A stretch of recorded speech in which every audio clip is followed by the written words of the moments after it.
Hello, everyone. Welcome back to another episode of Self-Published Success, a show that highlights forward-thinking self-publishing processes to give you the head start you desire on your authorship journey. My name is John Feldman, founder of Visionary Literary, and in today's episode, I want to discuss how book lengths are changing, why they are changing, and what you can do to adapt. I want to open with a statistic. There are several different stats and the range is wide, but between 40 and 80% of readers admit that they do not finish books they start. So 40 and 80% is a very wide range. It's found between several studies, between the Independent Book Publishers Association and Goodreads, and they're between 2012 and 2019. They vary widely, but they're still high.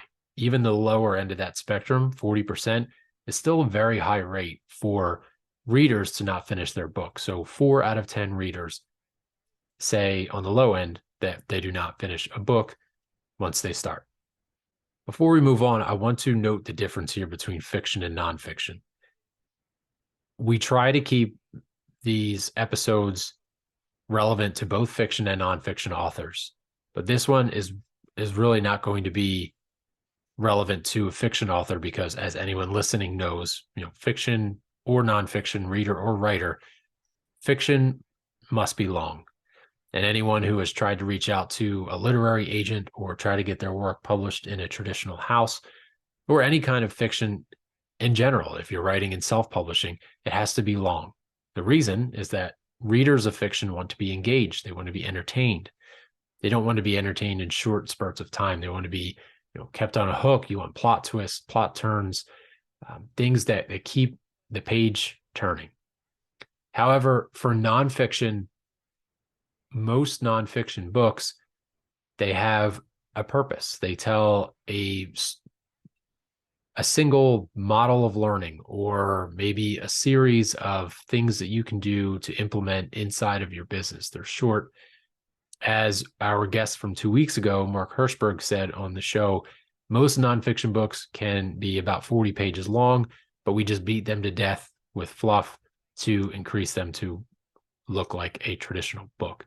So there's a difference here with nonfiction and fiction. For fiction, length is important.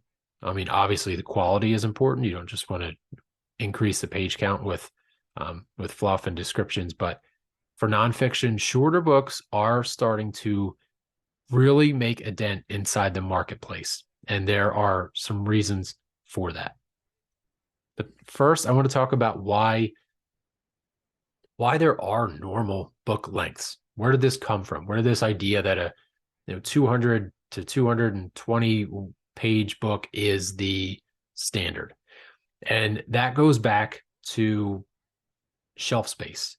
So before we bought our books on Amazon or online, we went to a bookstore. And when we went to a bookstore, when you visualize yourself walking into a bookstore, when you browse the shelves, 90% of the titles that you see, you look at the spine. And when you're looking at the spine of the book, you can see the title printed on that spine. Now, if the spine was too thin, you wouldn't be able to print your title on that spine, which means browsers, potential readers, would not be able to know what the title is. They see a blank spine because it's too short, it's too little, or the words that were printed on that thin spine would be too little to read. So books had to be a certain length so that you would have a certain page count, so that you could increase that spine width. 90% of titles on bookshelves, the spine shows. The other 10% are front facing. So envision the bookshelf. You're looking at the bookshelf and you're seeing spines of books, and then you see a few, mostly by high profile authors, that are front facing. So you see the entire cover. For those 10% of books that are front facing, again, they're high profile books. They're by big name authors, and they're easier to sell and they're more engaging if you show the full cover. But if you envision yourself looking at the shelf, if it's say a 6x9 book that is front facing, That's a 6-inch wide book that's placed on a shelf. So for 6 inches of space on that shelf, you have one title. Now, if you turn and place it, spine facing out, think of how many titles you can fit inside of that 6-inch space. So for retailers, for booksellers, obviously you want to have more titles inside of your store, so you have the spine facing out.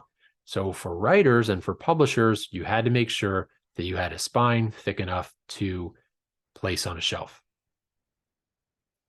So that's the reasoning for this standard publishing industry model, the standard book length, either for fiction or for nonfiction.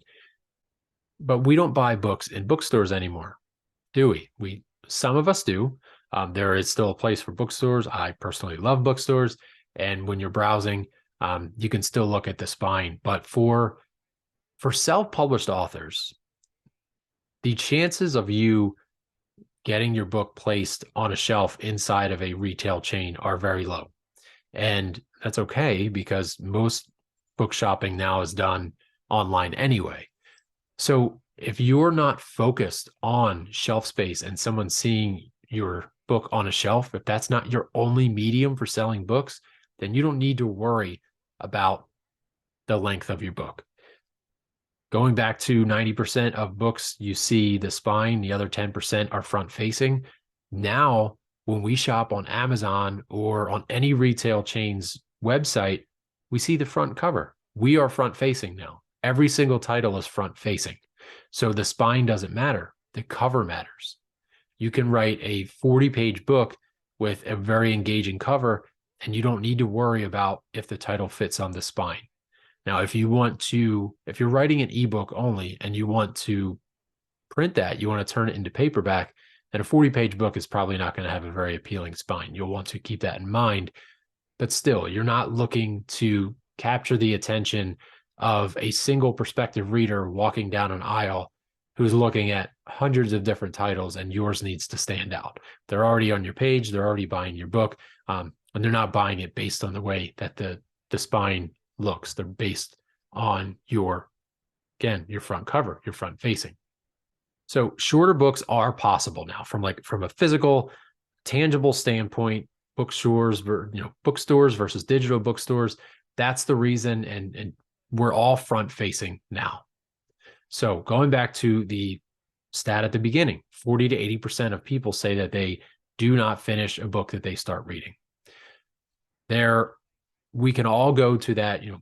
We humans have the attention span of a goldfish now, which is an easy thing to go to and say that readers become less engaged more quickly because they know that they have other options.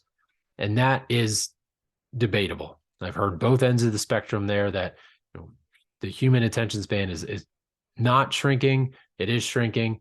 I won't get into that debate at all here. But what I will say is that they do have more options. So in 2000, there were around 1.2 million books that were published in that year. In 2020, the number of new titles globally increased to about 4 million. That's according to wordsrated.com. And the published titles in 2000 was from the International Publishers Association. So that's a big difference in a 20-year span. 4 million in 2020, which means that there are more titles. Add to that, when someone now who is looking for a new book or who's buying books, they don't have to go to a bookstore. So if they're reading a book and they're not engaged, they don't need to go physically drive to a bookstore to find their next read. They can go right to Amazon and they can have their next read in 30 seconds.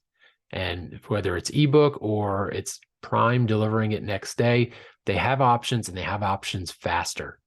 So they might have their next 5 reads sitting on their bookshelf next to them. And if your book starts to disengage with them for just a few pages, it can be very easy to close that book and move on.